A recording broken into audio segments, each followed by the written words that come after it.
greve. Essa é uma palavra que já traz à mente um monte de imagens, né? Portões fechados, negociações tensas.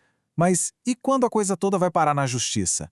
Quem é que decide? A resposta para isso está numa regra muito importante do Supremo Tribunal Federal, a súmula vinculante 23.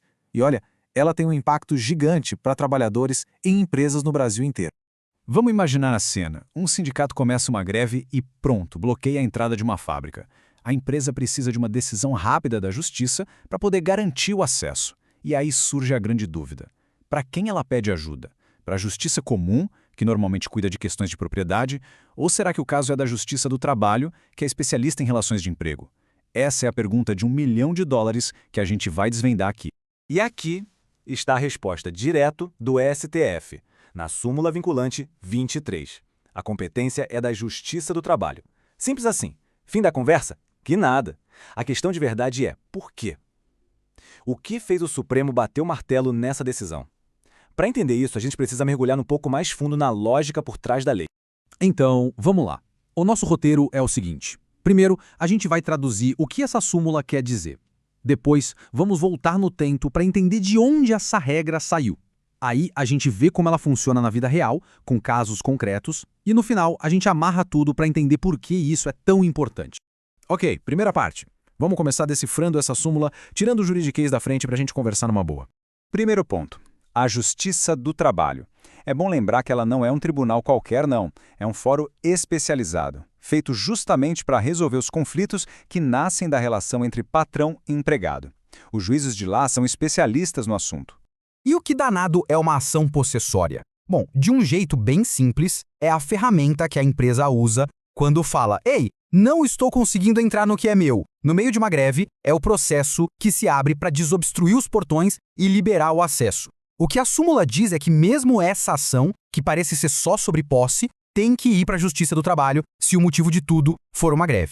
Essa regra não apareceu do nada, sabe? Ela foi criada a partir de um caso bem específico que chegou lá no Supremo e acabou virando um precedente para todo mundo. Anota esse número. Recurso Extraordinário 579.648.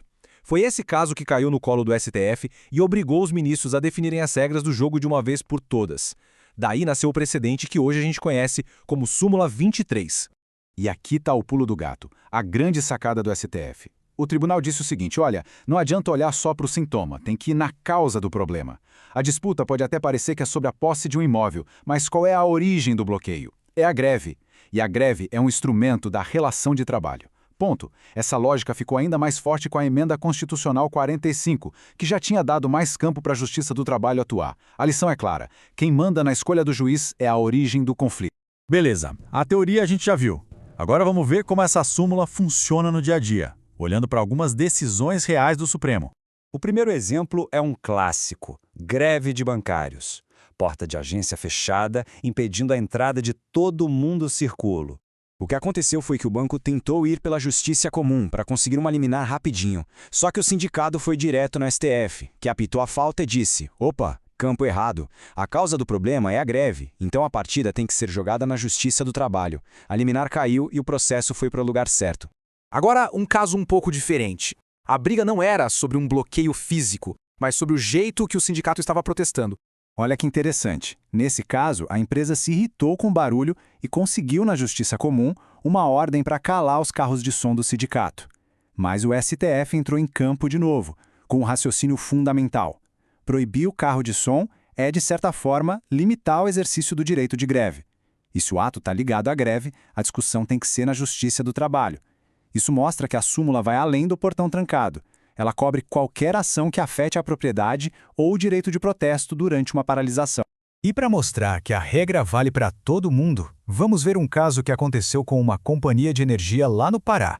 E com a Companhia Elétrica do Pará, bem, a história se repetiu. A tentativa de resolver na Justiça Comum foi barrada e o caso transferido. Essa repetição toda não é à toa. É o STF garantindo a segurança jurídica. O recado é muito claro: a regra é uma só, e o endereço para resolver esse tipo de conflito é sempre o mesmo. Certo, já vimos a teoria, já vimos a prática, agora vamos juntar as peças. Qual é o impacto real dessa regra no dia a dia das relações de trabalho? Por que, no fim das contas, ela é tão importante? A diferença é da água para o vinho. Antes era uma confusão danada. A empresa ia para a Justiça Comum para liberar o portão, enquanto o sindicato ia para a Justiça do Trabalho discutir a legalidade da greve. Podiam sair duas decisões completamente diferentes sobre o mesmo fato. Era uma bagunça. A súmula veio e botou ordem na casa. Agora, tudo que tem a ver com a greve, inclusive a posse, fica concentrado num lugar só. E aqui a gente chega no coração da súmula 23. A regra não é só para organizar o sistema, é sobre especialização. Ela garante que quem vai julgar a briga é um especialista, alguém que entende as complexas dinâmicas entre capital e trabalho. O juiz do trabalho não enxerga só uma porta bloqueada, ele enxerga um capítulo de uma negociação coletiva. E essa visão de mundo, isso muda tudo. E isso tudo nos leva a uma reflexão final. Sabendo que o árbitro do jogo será sempre um especialista em relações de trabalho, será que as empresas e os sindicatos não acabam mudando a forma como conversam antes mesmo de a greve estourar? Ter uma regra clara pode ser, no fim das contas, o melhor caminho para o diálogo. Fica aí a provocação.